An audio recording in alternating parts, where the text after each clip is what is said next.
What's up, guys? Mom and I are on the way to Trader Joe's. Gonna get some food. Okay, say hi, Mom.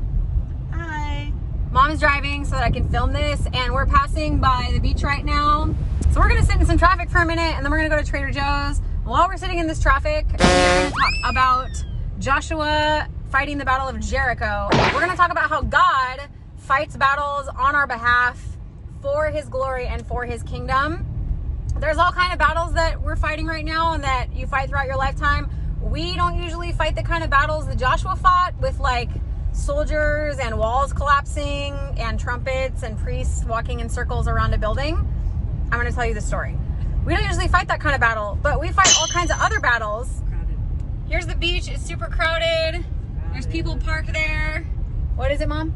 Very crowded. Crowded. It's crowded at the beach, guys. There's people. They want to go to the beach. They're battling it out for the parking spot and for a place to hang out and eat their tacos or whatever they're doing on the beach. Boogie board, surfing. They're battling it out with the crowds. All kinds of battles that we fight, and we fight against the enemy. And we've talked about that before on Friday, how we wage not against flesh and blood, but we fight against principalities, right? There's God and there's the angels, and then there's the demons, and the demons hate us and they don't like us. So they try to come against us. But you and I have the Spirit of God and Jesus. Jesus overcame the enemy, and he has won every battle on our behalf already. He is victorious. We did a whole episode about that. Check it out here if you haven't watched it yet. But we're going to talk about Jericho and how Joshua fought the Battle of Jericho. The people had come out of the wilderness with Moses. Actually, they were still in the wilderness because they were really not listening to God, and they were just kind of wandering around in the wilderness. And then God said he was going to take them into the promised land, but they couldn't go into the promised land yet. Number one, because they didn't listen to anything God said. And number two, because there was this giant city standing in their way, and they needed to overtake the city that was filled with evil people. And God said, I'm going to give you this city in my name. And Joshua was in charge now because Moses was really old. And Joshua was a young man. He had a really big job, because we're talking about millions of people that Moses had led out of Egypt, and they were super grumpy. They had been eating manna for like a long time in the desert, which was what God was like literally letting fall out of heaven for them to eat. And they were just wandering around the desert for a long time, and they were so mad about just everything, and they were kind of bratty and not thankful. And now it was Joshua's job to lead them and lead all their armies and make sure that the people were safe and taken care of and followed God. Joshua has an encounter with God, and God lays out this plan for him about how they're going to overtake the whole city. Okay, let's look in the Bible, because obviously that is where this story is. And we're going to look in the book of Joshua in chapter 5, where it talks about the fall of Jericho. This is what it says. Are you ready? Now, when Joshua was near Jericho, he looked up and saw a man standing in front of him with a drawn sword in his hand. Joshua went up to him and asked, "Are you for us or are you for our enemies?" "Neither," the man replied, "but as commander of the army of the Lord, I have now come." Then Joshua fell face down to the ground in reverence and asked him, "What message does my Lord have for his servant?" The commander of the Lord's army replied, "Take off your sandals, for the place where you are standing is holy." And Joshua did so. Now the gates of Jericho were securely barred because of the Israelites. No one went out and no one came in, because these people in Jericho did not want the Israelites coming into their land. They were like, "Stay out." Then the Lord said to Joshua, "See, I have delivered Jericho into your hands, along with its king and its fighting men. March around the city once with all the armed men. Do this for 6 days. Have 7 priests carry trumpets of ram's horns in front of the ark. On the 7th day, march around the city 7 times with the priests blowing the trumpets. When you hear the sound, a long blast on the trumpets, have the whole army give a shout. The wall of the city will collapse and the army will go up, everyone straight in." How many times did they walk around the wall of Jericho, Mom?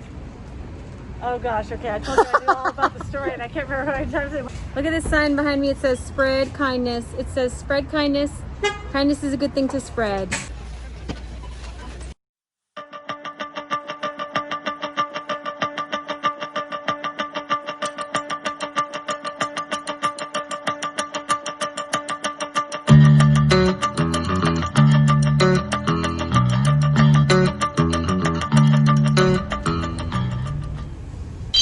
successful trip to Trader Joe's. So let's talk about the Battle of Jericho. They were going to march around the city 7 times for 7 days and then shout, and the walls would come down. Thus said the Lord. So Joshua woke up early with his armies. He gathered 5,000 men, and they got up early in the morning on the first day. They gathered the priests, and the army of 5,000 men marched around the city in a circle. They were told to not yell. The priests blew the trumpets behind the 5,000 men. So the 5,000 men of the army walked ahead in a circle with Joshua for the first day. The priests were behind the army, blowing the trumpets, and behind the priests was the Ark of the Covenant, and it represented the Spirit of God. So it was basically the Lord going behind them in battle and going with them. He was going on their behalf. And then behind the Ark of the Covenant were the rear guards. They marched around the city once while the priests blew the trumpets the first day, and then they did that for 5 more days. 6 days they marched around the city. Then on the 7th day, Joshua woke up his army early in the morning. They went and they did the exact same thing that they did on the first 6 days. But when Joshua gave the command, they shouted after they marched around the city the 7th time. And as they shouted, the walls miraculously crumbled, and the entire city's walls, this massive city, crumbled to the ground and fell at the shout of God's army. And the men charged into the city, and they took the city. They defeated the people within the city, and they took the land because of the power of God, because God made the walls fall down. God won the Battle of Jericho for Joshua and for his people. This is the weekly verse. Hey, Mom. Hi. The weekly verse, Joshua 1:9. This is what God said to Joshua. Have I not commanded you, be strong and courageous. Do not be terrified. Do not be discouraged. For the Lord your God will be with you wherever you go. Joshua 1:9.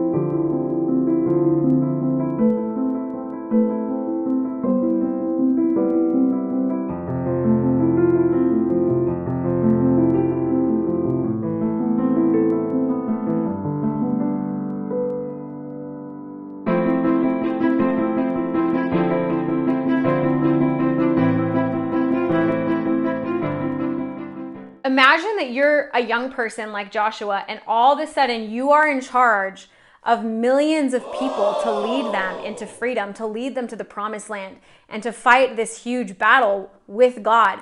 It's a scary thing to think about.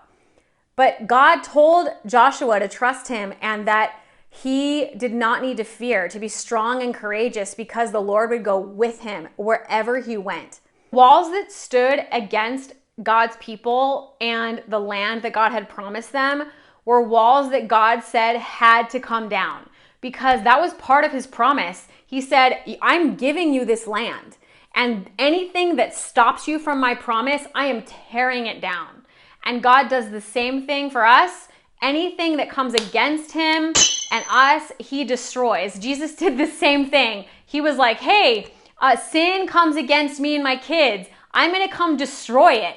I'm going to come lay my life down to destroy it, and I'm going to take my life back up again, and I'm going to tear that grave down and kill death. Jesus totally tears down every wall and breaks down every single barrier that separates us from him. God is fighting on our behalf, and he is here. And I want to encourage you guys to just stand in faith in the middle of this battle. All the things that you're facing, just stand in faith the way that Joshua stood in faith. That is your weekly challenge, to pray for faith in the middle of the battle and to stand in faith in the middle of this battle. That yell that the Lord told them to scream out on the 7th day that they marched was a yell and a scream of freedom and victory. They screamed out with their voice in the physical world here, and that scream in the physical world where you can touch and see things in the world that we're in now made an impact in the supernatural, spiritual world because they partnered with God's Spirit in it. What they did in the physical realm impacted the answer and the response that God had in the supernatural world. When we partner and we stand in faith with God here in this world, it makes a difference in the supernatural world. And what you say out of your mouth, just like what they screamed out of their mouth, makes a difference in the supernatural world. Your words should partner with the truth of God and speak life. Remember that the battle is not with flesh and blood. The battle is not of our body. The battle is of principalities and of the enemy and of the mind. Remember that Jesus says, take your thoughts captive. Partner your thoughts with my thoughts. Remember my words. Trust in me and what I say. Ephesians 6:12. For our struggle is not against flesh and blood, but against the rulers, against the authorities, against the powers of this dark world, and against spiritual forces of evil in the heavenly realms. Our battle is not against flesh and blood. Our battle is against the spiritual forces that come against us, but Jesus is bigger and stronger. Joshua's battle was against a physical city, a physical people that were bigger and stronger than them. But God was bigger and stronger than that situation in the natural, and he is bigger and stronger than this virus, which is in the natural, and in the physical realm, he is bigger and stronger than everything that is evil that comes against us. He is the one that goes before us. The Bible says that God fights for us. We need only be still. So trust him and partner with faith and believe for miracles. Miracles are coming and they're going to happen. They're already in our midst, and the Lord is breaking down walls. Watch him do it. Trust that he will do this. And the Bible talks about how the enemy takes a foothold or a stronghold in anything that doesn't partner with God. So if we let our thoughts wander and we let our thoughts start to say, well, what if this happens? Or what if that happens? Or what if I get sick? Or what if God can't help us? Or what if God can't save us? Or what if this? Or what if that? The enemy is going to try to come in and like latch onto that and be like, well, yeah, what if that happens? Oh, like be scared. That's called a stronghold. But we break every curse in Jesus' name and every stronghold in Jesus' name, and we partner with faith and truth in our minds. We take our thoughts captive and make them obedient to Christ. 2 Corinthians 10:5. We demolish arguments and every pretension that sets itself up against the knowledge of God, and we take captive every thought to make it obedient to Christ. Our mind needs to be in alignment with the truth of God. We talked about how the Word of God is truth. That's one of the ways that we test everything that we hear and see if it's from God. The same way, we need to stand in truth and only partner our thoughts and our heart with the truth that is in Jesus. And that truth is that he is bigger and stronger than everything that comes against us. There's this amazing song that talks about how God fights for us. It goes, you fight for the ones you love. You win every battle you fight. You fight for the ones you love.